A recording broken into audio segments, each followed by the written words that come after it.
하나님께서 어쩔 때는 절기의 이름을 농사적인 의미로 말씀하시고 어쩔 때는 종교적인 의미로 말씀하시는데 그것은 전달하는 하나님께서 우리에게 주시는 메시지가 각각 다르다라고 하는 것이죠. 그래서 종교적인 의미로 하나님께서 말씀하실 때는 하나님의 은혜를 널리 전하라.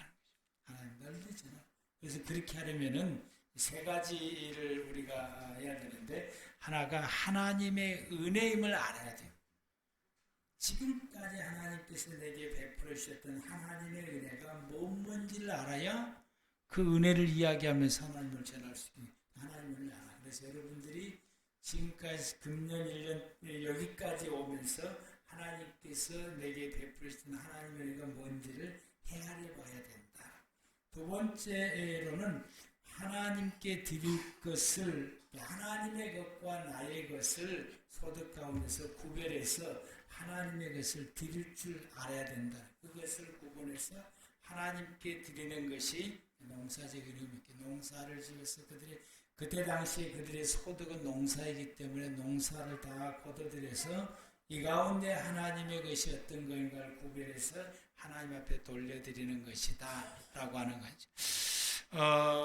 그렇게 함으로 통해서 우리 자신들이 계속해서 하나님의 은혜로 살아갈 수 있는 삶을 유지를 해야 된다. 그 삶을 계속해서 유지해야 되고 그렇게 하려면 내가 신앙적으로, 인격적으로, 생활적으로 또 나를 영적으로 이끌어가고 지도할 수 있는 사람들의 삶을 책임져 주므로 그들이 나를 끊임없이 지도해 주어서 내가 하나님의 은혜로 계속해서 살아갈 수 있는 삶을 유지시켜 가게 하도록 하는 것이 이 농사적인 의미로 말씀하신 것이고 그렇게 생활을 해야 된다라고 말씀하시고 종교적인 의미로 말씀하실 때는 이 절기를 통해서 그동안에 나태해졌거나 쇠퇴해졌던 내 신앙을 회복하고 점검하고 회복하는 시간이 이 종교적인 절기를 지키는 의미다. 그래서 이 절기 때에 몇 가지 주어지는 것들이 있는데 첫 번째가 반드시 자기의 허물과 죄를 돌아봐서 회개하는 기회로 삼아요. 회개를 말씀하시고 그래서 회개하라. 두 번째는 이 회개함으로 통해서 죄 사함의 은혜를 입어야 된다. 그래서 이 건기 때 6월절 때에 그리고 우기 때 속죄절 때에 반드시 죄를 사하는 순서가 들어있어요. 6월절 때는 정결 예식을 통해서 죄 사함을 입는 순서가 들어있고 초막절 때, 건기 때, 우기 때, 초막절 때는 대속죄일로 통해서 죄 사함의 은혜를 힘입게 되어 있어요. 이 죄 사함의 은혜를 힘입으면서 그들이 추구하는 신앙이 뭐냐? 하나님께 온전히 돌아와서 하나님과 하나 되는 시간이에요. 그래서 7일간의 절기를 지키면서 이 7일간의 절기 동안에 이게 7일간 절기를 지키기 이전에 회개하고 죄 사함을 입고 그리고 7일 동안 이 절기 중에는 하나님과 하나 되는 시간을 보내 모든 예배의 절차와 순서와 예배를 진행하는 그 모든 과정들이 하나님과 하나 되기 위한 것으로 프로그램이 짜져 있는 거예요. 7일간 이 절기를 지키면서 그리고 이게 하나 되는 것을 완성을 한 다음에 그들이 자기의 생활지로 돌아갈 때는 하나님과 동행하며 살아가는 삶으로 정착해서 돌아가게 되고 그래서 그들이 다음 절기 때까지 그들의 생활이 매일같이 하나님과 동행하는 생활을 살아가게 됩니다. 그래서 자기의 생활 속에서 거룩함과 그리고 정결한 삶을 계속해서 유지합니다. 이게 유지가 안 되면 하나님과 동행하는 생활이 깨져버리는 거죠. 이게 깨져버리면 그때부터 이들의 삶은 저주가 되는 겁니다. 하나님과 동행하며 살지 못하는 삶은 저주의 삶이고 하나님과 함께 동행하며 살아가는 삶은 축복의 삶인 것입니다. 이런 의미로서 절기를 지킨다라고 이 절기를 지킴으로 통해서 이 백성들이 이런 신앙을 회복하는 시간을 가지게 됩니다. 오늘 말씀의 제목은 이제 요제로 드릴 진이라고 하는데 오늘은 제가 이 맥추절에 대해서 조금 더 구체적으로 말씀을 드리려고 하는 것입니다. 9절 말씀부터서 21절 말씀 가운데서는 이 맥추절 속에가 세 가지 절기가 들어있는데 9절에서 14절은 초실절에 대한 말씀입니다. 9절에서 여러분 성경을 좀 펴보시고 23장 레위기서 23장을 펴시고서요 9절부터 14절은 초실절에 대한 말씀이 기록되어 있고 그리고 15절에서 16절은 77절에 대한 말씀이 기록이 되어 있고 16절부터서는 16절 그리고 16절까지 이렇게 기록이 되어 있게 되고요. 16절 절반부터서는 그리고 21절 말씀까지는 오순절에 대한 말씀이 기록이 되어 있게 됩니다. 그리고 22절 말씀에 이 절기 때에 추수해야 될 이스라엘 사람들이 해야 될 행동 지침에 대해서 말씀하신 것이 22절 말씀인데 추수할 때에 다 걷어가지 마라고. 밥 모퉁이 것은 놔두고 또 이삭도 주인이 죽지 말고 놔두고 그건 누구 것이냐? 이웃의 가난한 사람의 것이다. 가난한 사람들이 어느 밭에 갔든지 모퉁이에 남아있는 거 비워가면 되고 이삭도 주워가면 됩니다. 근데 한두 사람이 해갖고 그 이삭을 다 주워가 버리게 되면은 그 다음 사람이 이삭을 줄 수가 없으니까 이삭을 주워가는 사람도 다른 사람을 위해서 자기의 필요한 만큼만 이삭을 주워가고 나머지는 그냥 두는 거예요. 그럼 그 다음 사람이 또 주워가게 되고 그 다음 사람도 다 주워가는 것이 아니라 자기의 필요한 만큼만 주워가는 것입니다. 이게 이제 이 구약의 시대에 하나님의 사람들이 다른 사람을 향한 배려의 삶인 것입니다. 이렇게 다른 사람을 향한 배려의 삶은 그 속에 뭐가 담겨져 있느냐? 난 하나님의 사람이고 하나님의 사람으로서 하나님은 이런 분이다라고 하는 걸 이삭 죽는 걸로 통해서 이삭을 두는 걸로 통해서 그것을 표현하는 것입니다. 하나님의 살아계심을 하나님의 은혜를 하나님의 역사하심을 표현하는 것이 이렇게 표현을 한다라고. 만약에 우리 같으면은 이 밭에 있는 거 다 주워가고 큰 놈 작은 놈 다 데리고 가고 저쪽 밭에 것도 다 주워가 버릴 거예요. 여기 있는 사람들이 거의 다 그럴 것 같아요. 나를 포함해서. 나를 포함해서. 근데 이분들은 그걸 안 해요. 이분들은 그만큼 철저하게 하나님을 드러내는 데에 삶의 바탕이 돼. 그럼 우리는 뭐냐? 우리는 하나님을 드러내고 나타내고 보여주는 삶의 바탕이 아직 우리가 덜 됐다라고 하는 거예요. 그것이 우리가 갖춰갑시다 하면. 그래서 초실절과 77절은 처음 것을 드리는 의미를 가지고 처음 것. 내 처음 곡식을 하나님께 드릴 의미를 가지게 되고 오순절은 추수가 다 마치게 해주신 것에 대해서 감사함으로 하나님 앞에 절기를 지키게 되는. 그래서 이 맥추절이 얼마나 지키냐면은 50일을 지키는 거예요. 50일 동안. 50일 동안 이 절기를 지키는데 77절이 49일을 지킵니다. 초실절도 하나고 오순절은 7일이고 초순절은 하루로 끝나고 오순절은 7일 걸리게 되고 그리고 49일은 77절 기간이 걸리게 됩니다.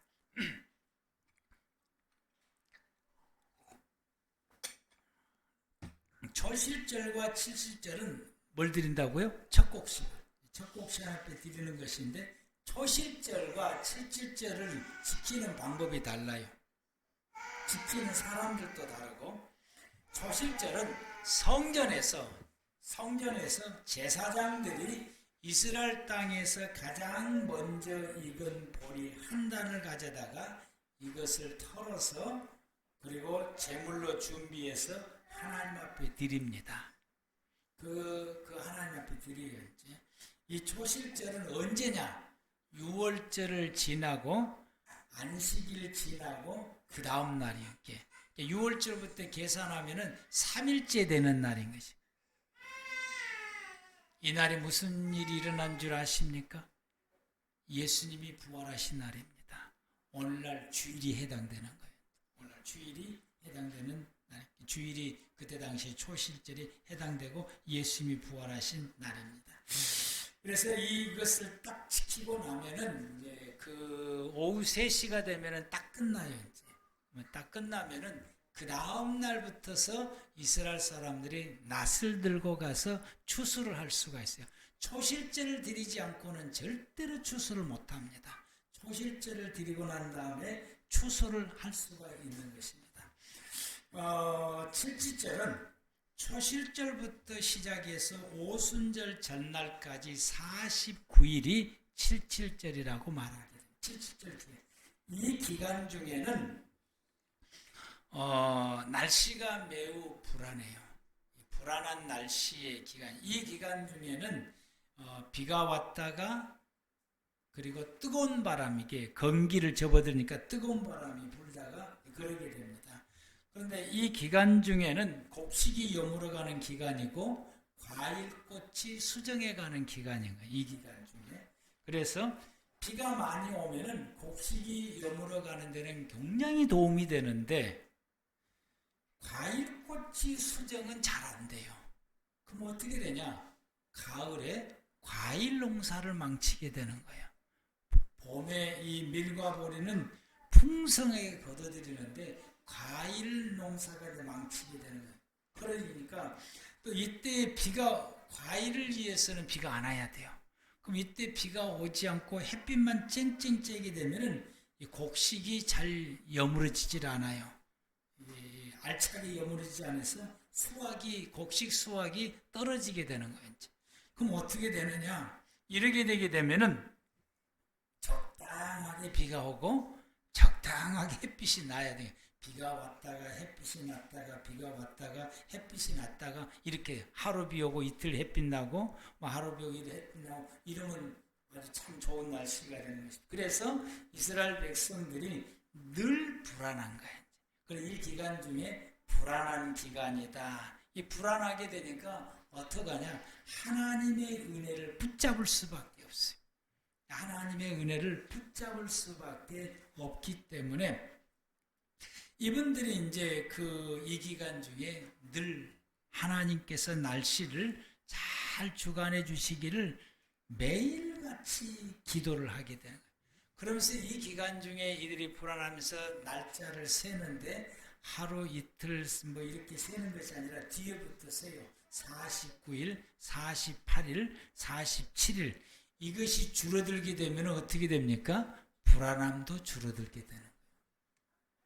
그 불안함도 줄어들게 돼요. 그러면서 하나님께서는 이렇게 불안했던 이 날씨에 이들이 이 날씨를 하나님 앞에 기도하고 간구하게 되니까 하나님께서 그들에게 약속해 주시는 말씀. 그건 이런 불안한 시기를 이제 보내게 되고요.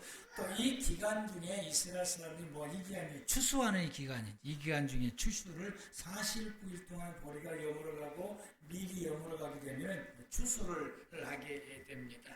이 기간 중에 추수를 다 하게 되고요. 이 추수를 다 하고 난 다음에 자기의 소득 가운데서 첫 열매를 하나님 앞에 구분해서 드리는 거예요.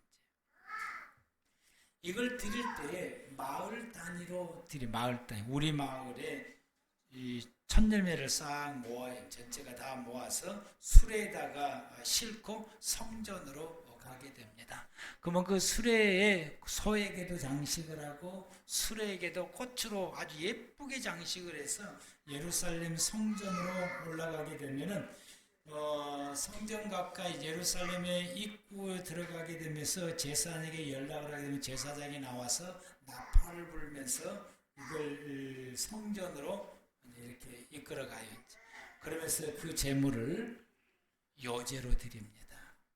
요제로 드린다고 하는 것은 동서남북 상하로 흔들어서 드리는 것이죠. 하나님의 제물을 드리는 제사의 방식이 있어요.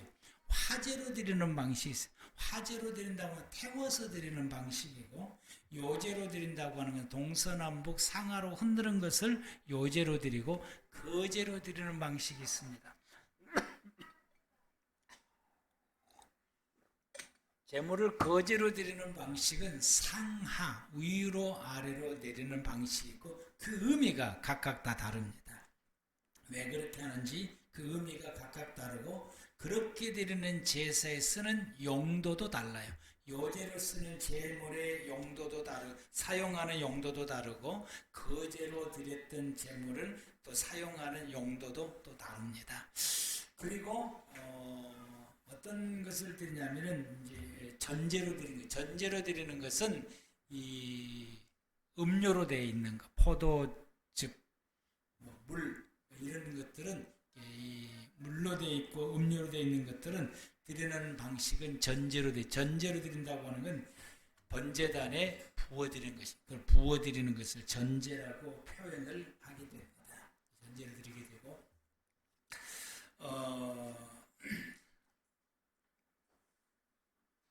또 하나가 있는데, 화제로 드리고 전제로 드리고 맞는 것 같네요. 생각나면 이제 말씀드릴게요. 뭐 그렇게 드리는 제사의 방식이 있다고 하는 걸 여러분들이 알고 있게 되고요. 이와 같이 이 요제를 드리게 되고, 하나님 앞에 첫 열매를 드리게 됐을 때에 첫 열매를 반드시 드리라고 그러거든요. 그럼 첫 열매를 드릴 때 그 의미가 있어요. 왜 드려야 되는지, 왜 드리라고 하는지. 첫 열매는 대표성을 가지게 됩니다. 그 첫 열매 드리는 양이 소득의 60분의 1이 첫 열매에 해당되는 거예요. 첫 열매에 해당되는데, 그러면은 이 첫 열매는 이 나머지 게 소득이 첫 열매를 구분을 하고, 나머지기에 있는 내 거에 소유되어 있는 그거의 전체의 대표가 되는 것이 첫 열매라고 합니다. 그러면 첫 열매의 의미는 하나님의 것이라고 하는 것을 가지고, 그 의미가 하나님의 것. 그러면 나머지기도 이 첫 열매가 하나님의 것이고, 그것이 대표라고 한다면은 나머지기도 누구 것이요? 하나님의 것이요. 그러면은 이게 뭐 어떤 의미냐? 나에게 쓸 것, 이 모든, 내가 써야 될 이런 모든 것도 하나님의 것인데, 그건 어떤 의미냐면은 내가 사는 것이 하나님의 은혜로 산다라고 하는 것을 가르쳐 주는 거예요. 이해가 되십니까? 첫 열매가 하나님의 것이라고 하는 건 대표성을 가지게 되면 남아있는 것도 하나님의 것. 이건 다 내가 쓸 것이요. 하나님께 드린 것이 아니고, 요 첫 열매만 드리고 나머지는 내가 쓸 거예요.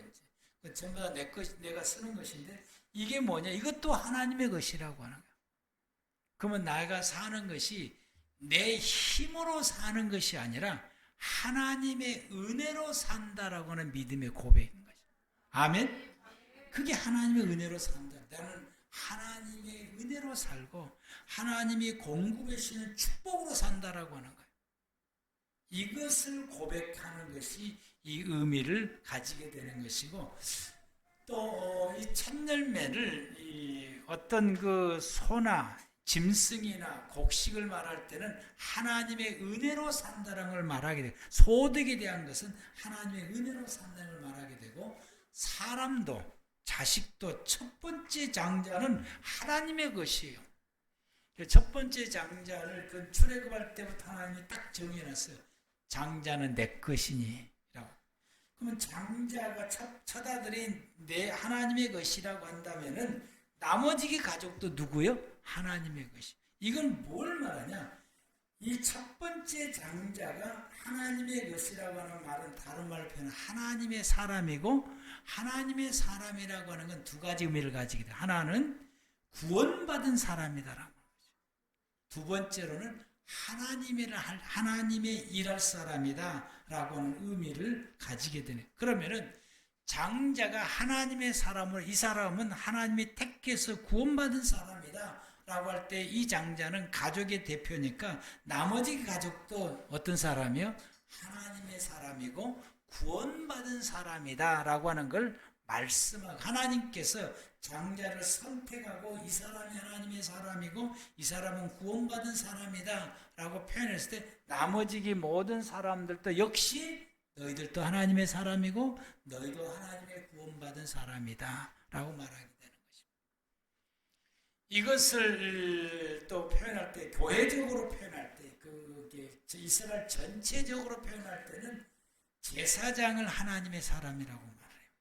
이스라엘 전체 백성을 표현할 때는, 가족으로 표현할 때는 장자를 표현하게 되고, 이스라엘 민족 전체를 표현할 때는 제사장 계열의 사람들을 하나님의 사람이고 하나님의 것이다 라고 말해요. 레위 지파 사람들을 그렇게 구별해 놨어요. 그것은 이분들은 구원받은 사람들이고 이분들은 천국 백성이다 라고 딱 못 박아놨어요.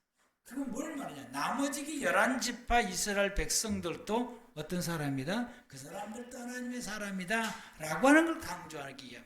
이들도 구원받은 하나님의 백성들이다 라고 하는 것을 강조하기 위함.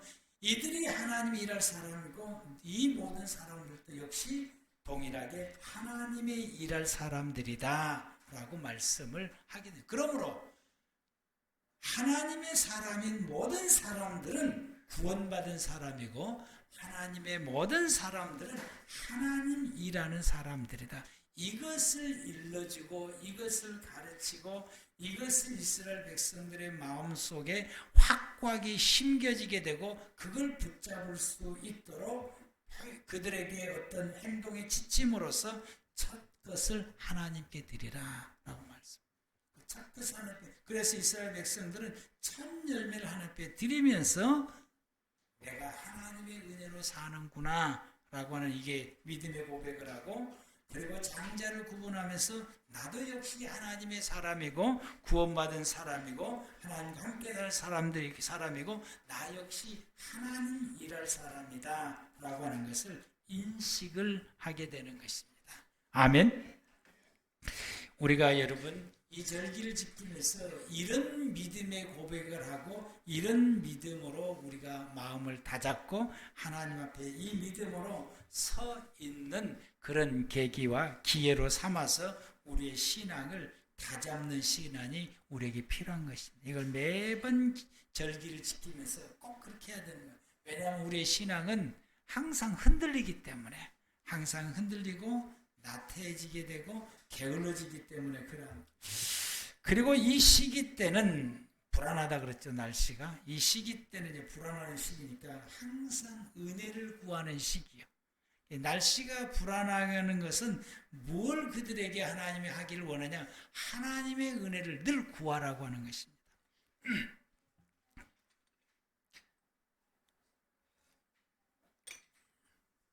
그래서 이 날씨가 늘 불안하기 때문에 매년 이렇게 고루 비가 오고 거기에 적당하게 비 오고 적당하게 햇빛 나고 그러면 좋은데, 날씨라고 하는 것이 여러분 그럽니까? 이번에도 뭐 엉뚱없이 비도 많이 와서 피해도 있게 되고 이렇게 되면은 항상 우리가 이 장마가 접어들게 되면은 피해 안 입고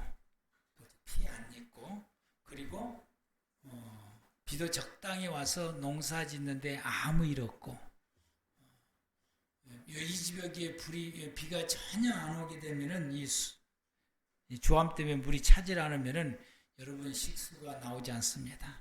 그럼 여러분 먹도 못하지요. 마시는 것도 힘들죠. 너무너무 힘들어. 저 비하고 우리하고는 아무 상관없다. 아니, 우리하고 너무나 밀접한 관계가 있게 되는. 그래서 우리가 뭐 어떻게 돼요?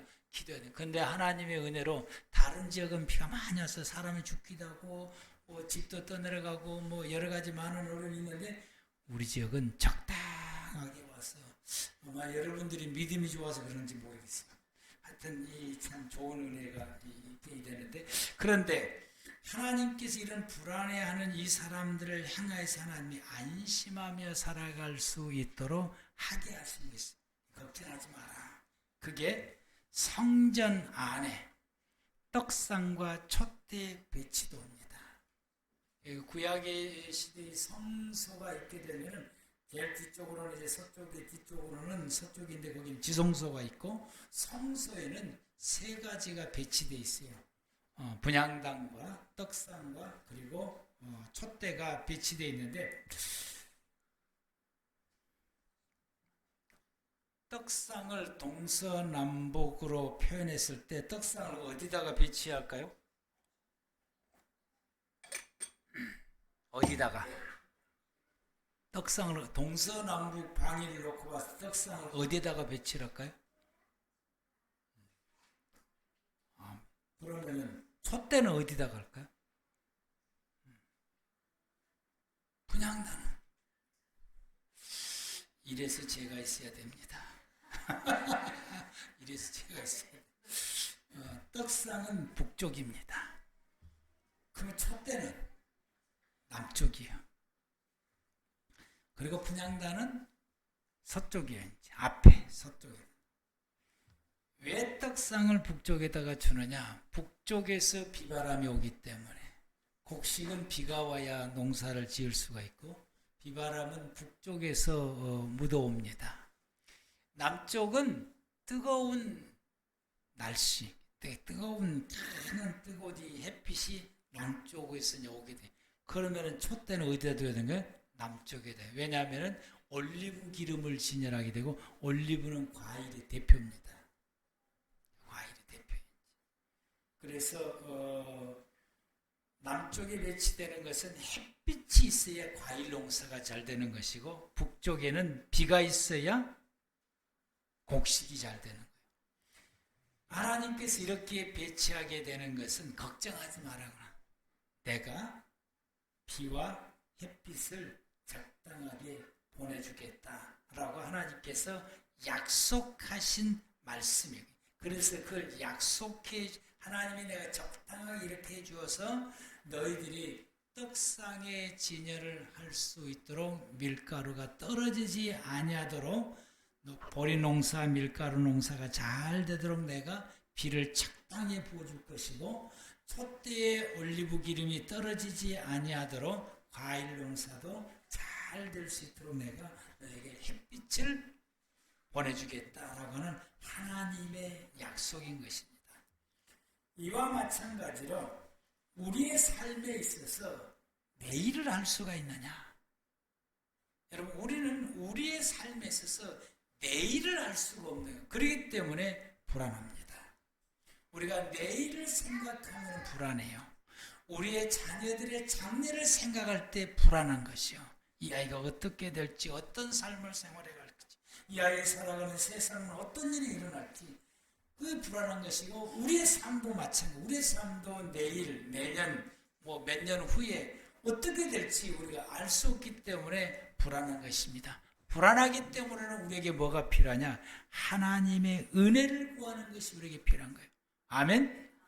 하나님의 은혜가 있어야 우리의 삶이 편안하게 살아갈 수 있기 때문에 우리가 내일이 불안하기 때문에 내일이 불안한 것을 하나님이 우리에게 주신 것은 그 내일이 불안한 것이 우리의 삶이요.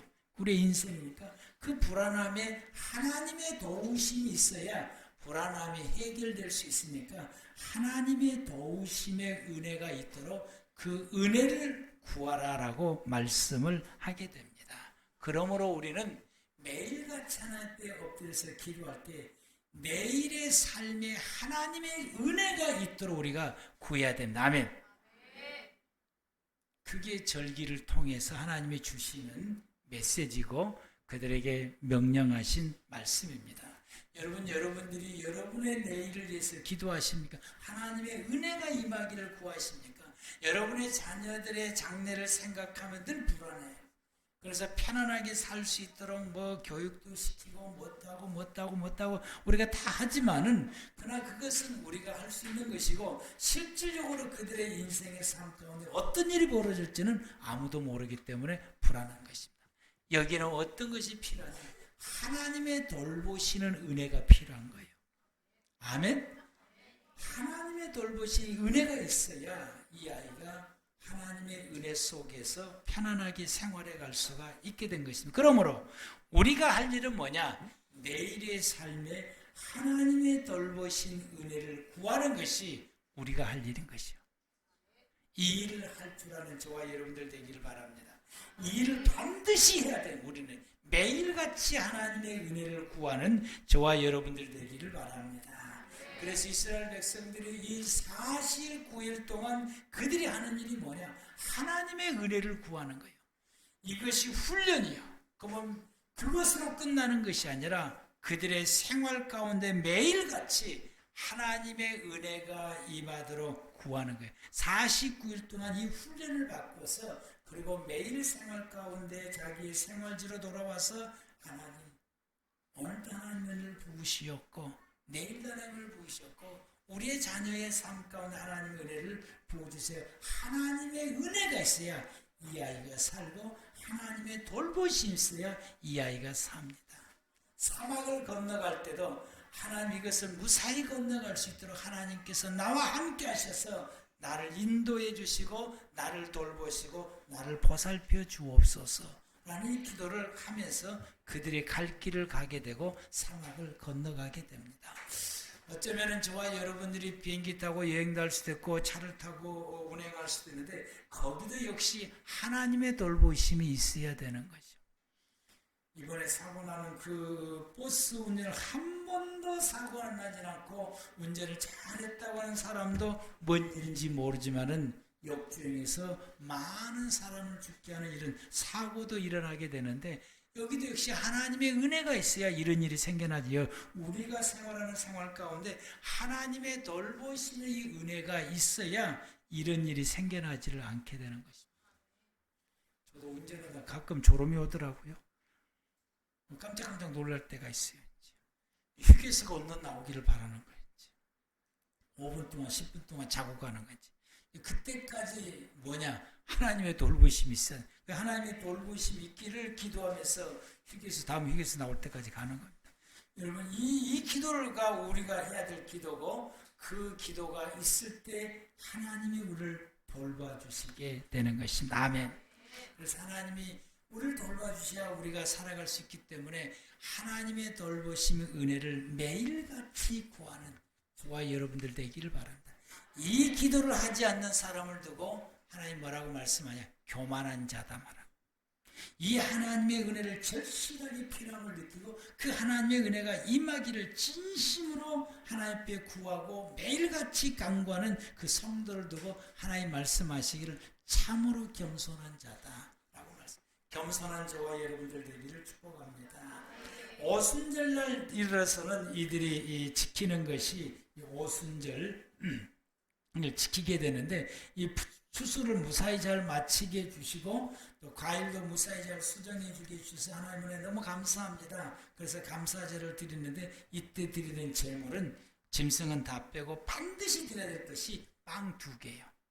이 빵 2개를 반드시 드려야 돼요. 이 빵 2개를 만들어서 드리는데 빵 1개의 밀가루 양이 약 3kg 정도 되는 거예요. 3kg 정도 돼서 그 2개를 만들어서 하나님 앞에 드리게 되냐. 왜 드리게 되냐? 감사, 수수를 다 맞춰서 감사하다라고 드리면서 빵 2개를 드리는 것은 뭘 상징하냐면 십계명을 상징합니다. 모세가 오순절 때 첫 번째 십계명을 받아가지고 내려왔어요. 오순절 때 모세가 첫 번째 가지고 내려와서 이스라엘 백성들이 송아지 숭배하고 있을 때 화가 나서 다 깨트려 버렸는데 그것이 오순절 때 받아가지고 내려온 십계명입니다.